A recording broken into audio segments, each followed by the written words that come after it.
आज हम डिस्कस करेंगे 5 most important questions of life process. Life process chapter वैसे तो अपने आप में ही बहुत ही इंपॉर्टेंट चैप्टर है और इसके 5 मोस्ट इम्पॉर्टेंट क्वेश्चंस जिनके चांसेस हैं कि वो आपके एग्जाम्स में ज़रूर आएंगे। उनमें से पहला क्वेश्चन है, write the sequence of events that take place in the process of photosynthesis. This is the first question. अब photosynthesis क्या है? The process by which plants make their own food using carbon dioxide and water in presence of sunlight and chlorophyll. ये जो photosynthesis के process से definition नहीं पूछ रहे, यहाँ क्या पूछ रहे हैं? तो various steps आपको describe करने चाहिए, various steps होते हैं इस process में.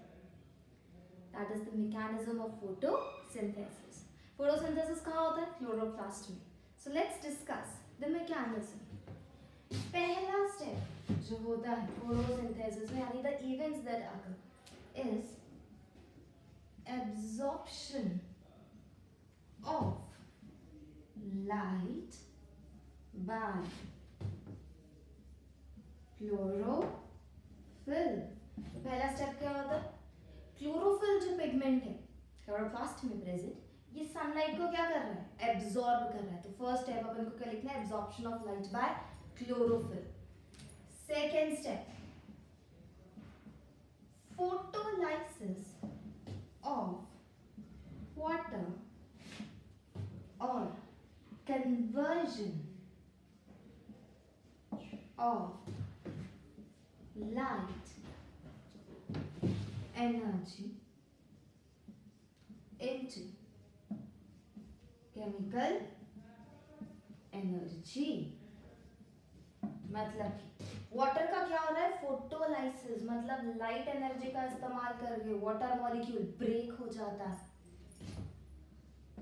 Like this is suppose water molecule और क्लोरोफिल में क्या, क्लोरोफिल ने क्या किया? लाइट एनर्जी को एब्जॉर्ब कर लिया. पहला step over, absorption of light by chlorophyll.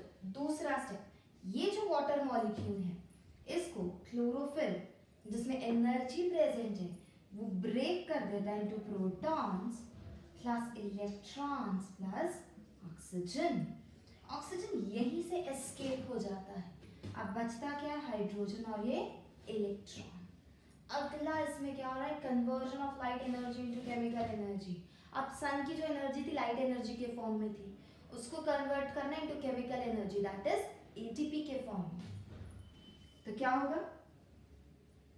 ATP जो पहले से ही सेल में प्रेजेंट है एंड पीआई इनऑर्गेनिक फॉस्फेट, ये दोनों इस एनर्जी के साथ क्या हो जाते हैं?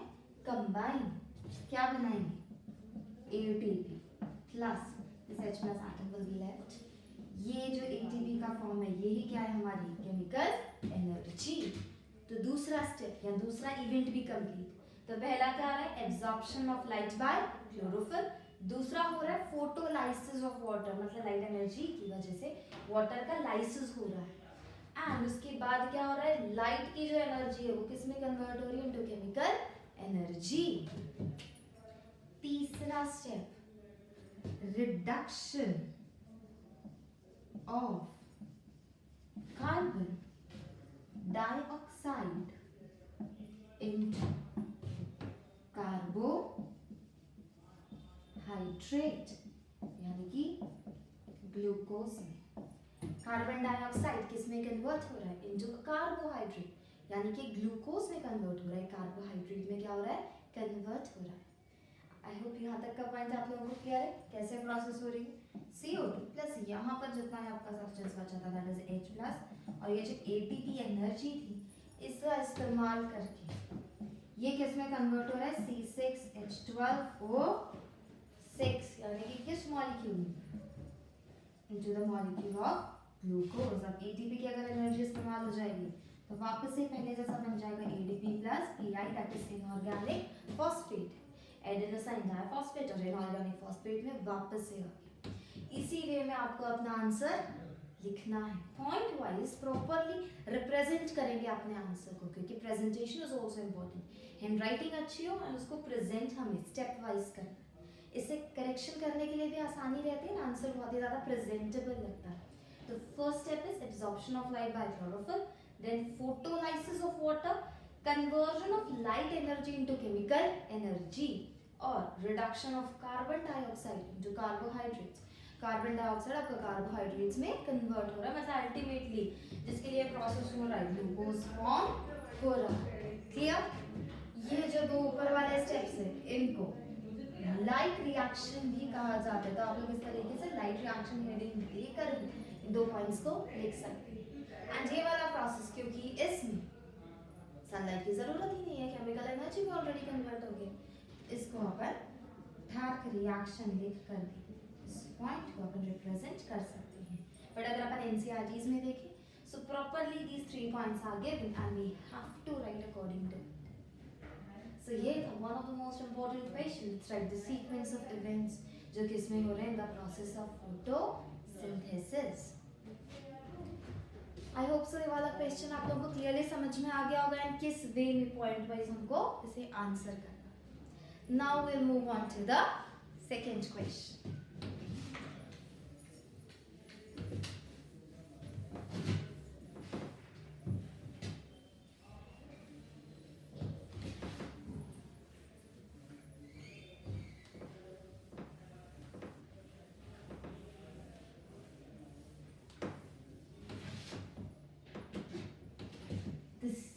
Question that we'll discuss here is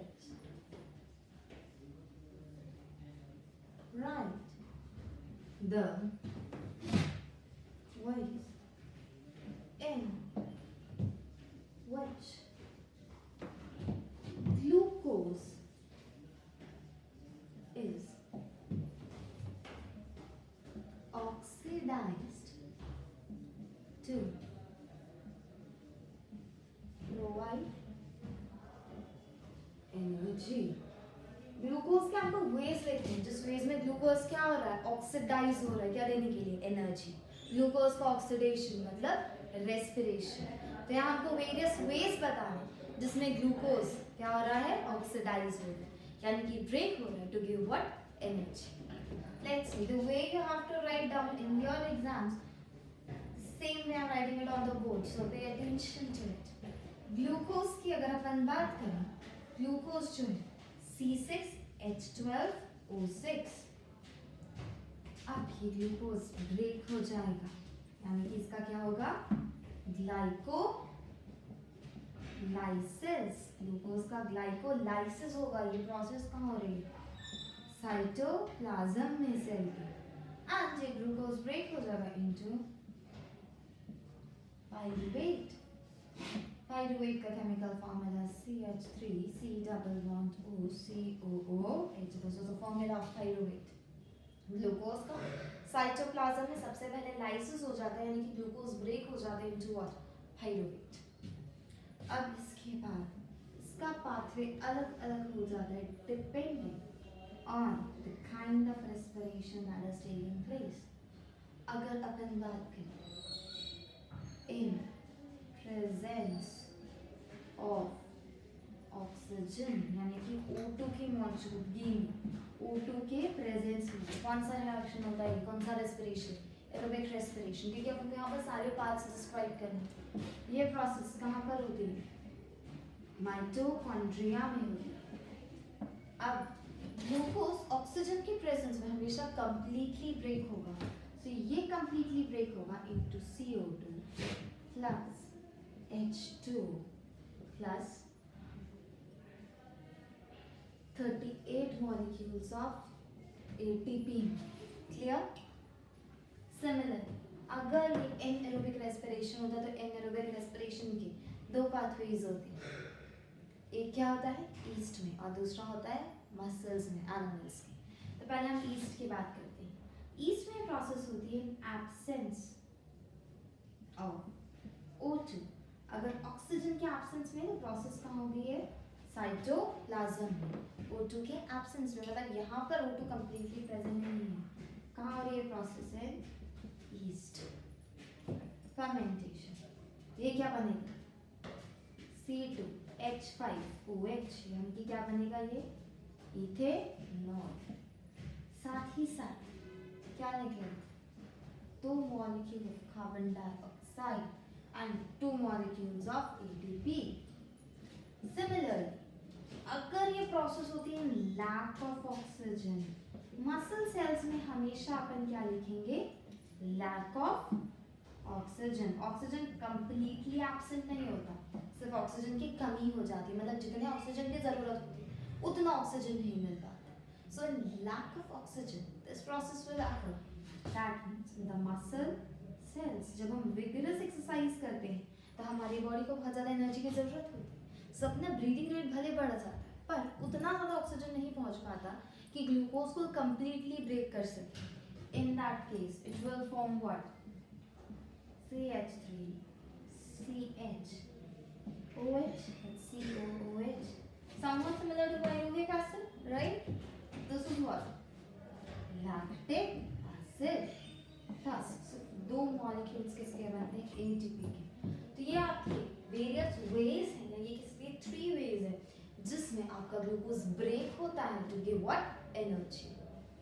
glucose का पहले ग्लाइकोलाइसिस होगा साइटोप्लाज्म में, फिर पाइरूवेट में कन्वर्ट होते ही अगर ऑक्सीजन की मौजूदगी है then it will break into carbon dioxide, water and will give 38 molecules of ATP, मतलब बहुत ज़्यादा एनर्जी दे रहा है।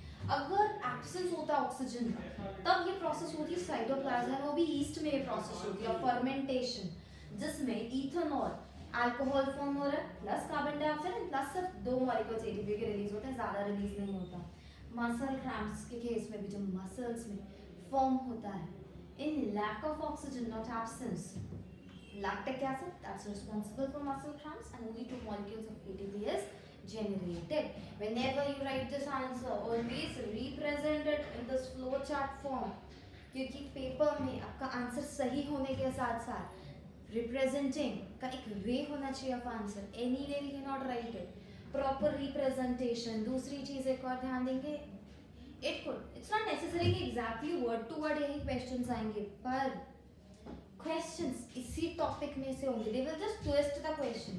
जैसे कि हमने मैकेनिज्म ऑफ फोटोसिंथेसिस का पढ़ा था, लेकिन even ask in this right the mechanism of photosynthesis, what is light and dark reaction, other ways में भी क्वेश्चन आ सकता है। सिमिलरली इसकी भी बात करें, इसका दूसरा वे भी आ सकता है, what are the 2 ways in which glucose is oxidized in animals, तो फिर 2 वेज में, अब इस तो कोई एनिमल नहीं है तो आपको क्या बताना है, सिर्फ ये और यही पूछ रहे हैं आपसे, right? Yeah, what is the way in which glucose is oxidized to give energy in yeast? तो खाली अगर yeast पूछ रहे हैं, yeast में कैसे हो रहा है, तो how does fermentation occur? Ultimately, somehow or the other, they are going to ask question from this topic. It is an important topic जिसमें से इसी टाइप का question बनेगा। Language could be twisted, but हाँ उसका आंसर यही होगा। This I am sure। आप question को ध्यान से read करेंगे, आपको जरूर ये question मिलेगा because it's repeatedly asked in the previous years.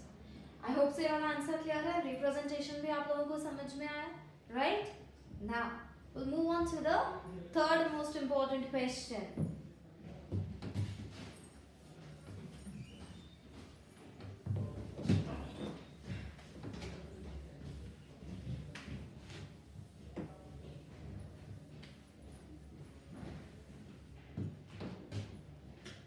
Question number 3.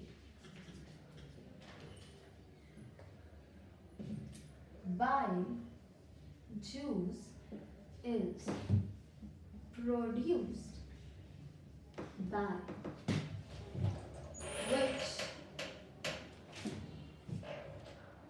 organ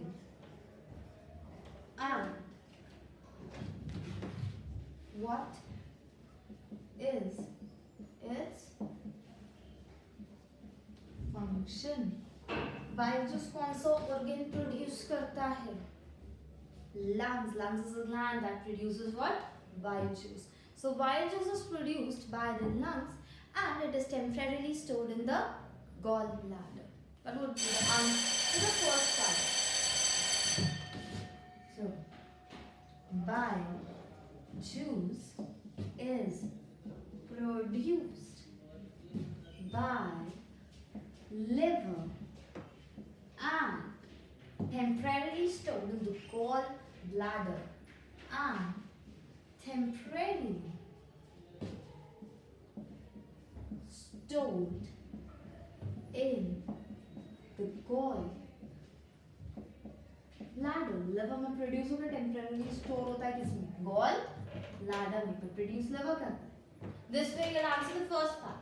Second part, what is its function? अब हम देखेंगे functions of bile juice. Bile juice के अगर हम फंक्शंस की बात करें, बाइल जूस के दो ही फंक्शंस होते हैं. The first function of bile juice is emulsification of fats. मतलब फैट्स को छोटे छोटे ग्लोब्यूल्स में ब्रेक करना. फैट को कंप्लीटली डाइजेस्ट नहीं करना, सिर्फ उसको छोटे छोटे मॉलिक्यूल्स में क्या कर रहा है, ब्रेक कर रहा है. दूसरा फंक्शन बाइल जूस का, make acidic chyme alkaline.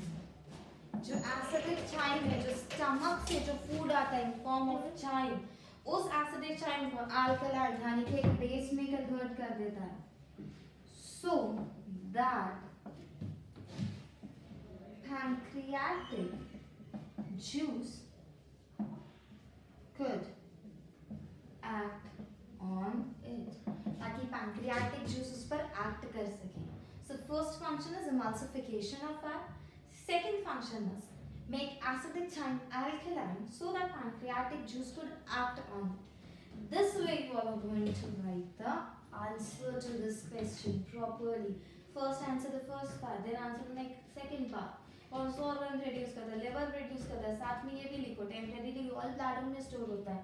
Function bile juice का क्या है, फैट्स को इमल्सिफाई करना, और दूसरा जो स्टमक से एसिडिक फूड आ रहा है उसको बेसिक अल्कलाइन बनाना, ताकि पैंक्रियास का जो जूस है वो इस पर प्रॉपर्ली फूड पर एक्ट कर सके. This way going to ask bile juice पर क्वेश्चंस आते ही आते हैं. That's one of the most important thing, right? समझ में आ गया आप लोगों को किस तरीके से इसको आंसर ऑन करना है. Now we will move on to the fourth most important question.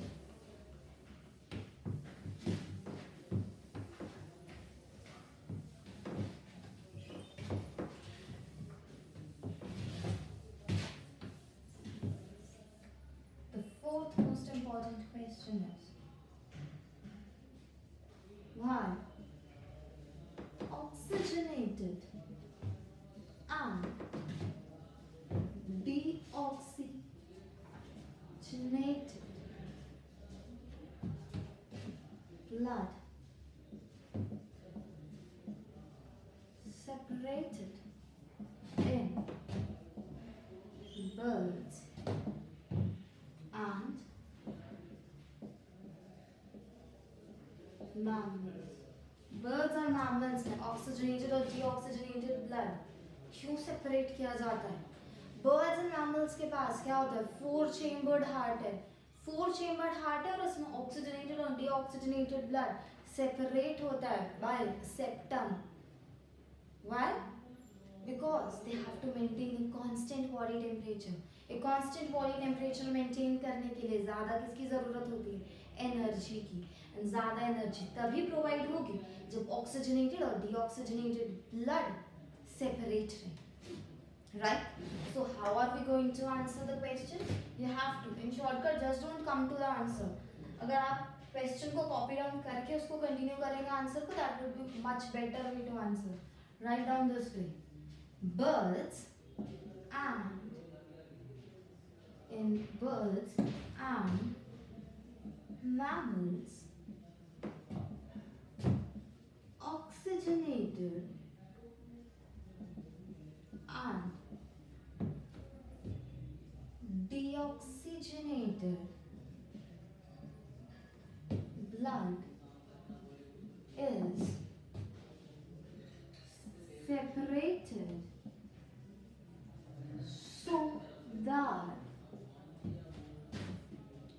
more oxygen, ज़्यादा oxygen, more oxygen is supplied to the body organs as they have high energy requirement to maintain a constant body temperature, क्योंकि इनमें higher energy requirements रहते हैं, because you have to maintain a constant body temperature. You have to explain. High energy requirements लिख के खाली छोड़ देंगे, answer आपका कंप्लीट नहीं होगा. आपको एक्सप्लेन करना पड़ेगा क्यों इनको हाई एनर्जी रिक्वायरमेंट्स है, ताकि ये कांस्टेंट बॉडी टेम्परेचर मेंटेन कर सके. अगर ऑक्सीजनेटेड और डीऑक्सीजनेटेड ब्लड सेपरेट है तो इनके बॉडी के जो ऑर्गन्स हैं उनको ज़्यादा ऑक्सीजन सप्लाई होगा. ज़्यादा ऑक्सीजन सप्लाई की क्यों ज़रूरत है? क्योंकि इनकी हाई एनर्जी रिक्वायरमेंट्स है. क्यों हाई एनर्जी रिक्वायरमेंट्स है? क्योंकि उन्हें मेंटेन करना है एक constant body temperature.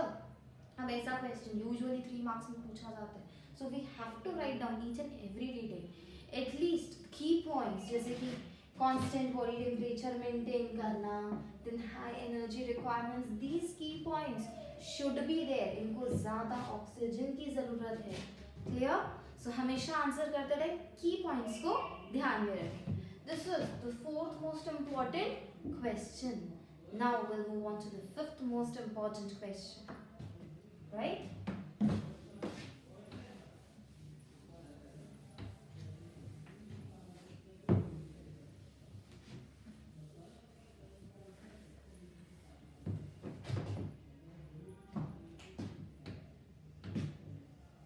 Fifth question. How is water transported in plants? या फिर another way, दूसरा तरीका जो क्वेश्चन को पूछने का वो है, which tissues transport water in plants and how? कौन से टिश्यूज प्लांट्स में वाटर ट्रांसपोर्ट करते हैं और कैसे? How do they do? तब हमारा आंसर क्या होगा इसमें? Xylem vessels and tracheates. ये क्या करते हैं? ट्रांसपोर्ट करते हैं. Xylem vessels and tracheates transport water in plants. तो ये पहला बात का तो क्वेश्चन हो गया, which tissue transport से कैसे ट्रांसपोर्ट होता है? तो xylem vessels और tracheates जो होते हैं वो ट्रांसपोर्ट करते हैं water in plants. Now next part, कैसे ट्रांसपोर्ट होता है? How is it transported? ये ट्रांसपोर्ट होता है by through transpirational pull in the day time and night time में रूट प्रेशर से. Right? So in the day time transpirational pull help to transport water, and in the night time, in absence of transpiration, क्योंकि night में transpiration की process नहीं होती. And in the night time absence of transpiration, root pressure transports water. उससे पूछा गया water ऐसे. अब they are not asking in the day time, they are just asking how water is transported. So we have to mention there are 2 ways in which it is transported. पहली बात तो 2 tissues transport करते हैं, xylem and phloem. आपको उनके बारे में लिखना है. दूसरी चीज, डे टाइम में ट्रांसपिरेशनल पुल वर्क करता है. हमें पता है प्लांट्स की लीव्स में टाइनी पोर्स प्रेजेंट होते हैं, स्टोमेटा, जिनके थ्रू वाटर लॉस होता है continuously. That's known as transpiration. ये ट्रांसपिरेशन के कारण एक सक्शनल पुल क्रिएट होता है. इस सक्शनल पुल को अपन क्या कहते हैं? ट्रांसपिरेशनल पुल, जो वाटर को अपवर्ड्स मूव करने में मदद करता है. जैसे कि अगर एक ग्लास में हमने कोल्ड ड्रिंक ली है उसमें क्या अपन ने स्ट्रॉ लगा के, अगर आप जब तक साफ नहीं करोगे तो क्या अपने आप स्ट्रॉ से ऊपर आएगी कोल्ड ड्रिंक, कुछ तो पुल चाहिए, सक्शनल पुल। यहाँ पर डे टाइम में वो सक्शनल पुल क्या करता है, ये ट्रांसपिरेशनल पुल ये काम करता है। लेकिन क्या लाइट में ट्रांसपिरेशन होता है? No sun's there in the night, तो ट्रांसपिरेशन तो होगा नहीं। पर ऐसा थोड़ी वाटर ट्रांसपोर्ट नहीं होता, वाटर तो ट्रांसपोर्ट होता है।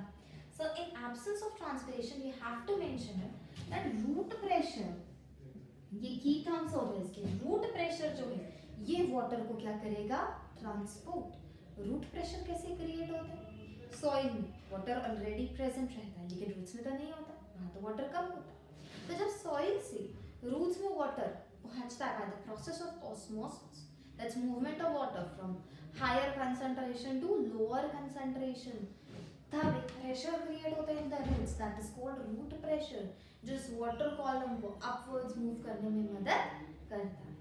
तो इस तरीके से क्या होता है, वाटर ट्रांसपोर्ट होता है in plants. Clear? This is the way you have to answer. आपको टिश्यूज भी लिखना है, आपको दोनों मेथड्स भी। तो ये जो अंडरलाइंड वाले क्या है, इसके की पॉइंट्स है। इवन जब आप आंसर लिखते भी हैं, underline the key points that will even make the answer more presentable, clear, right, in a good handwriting.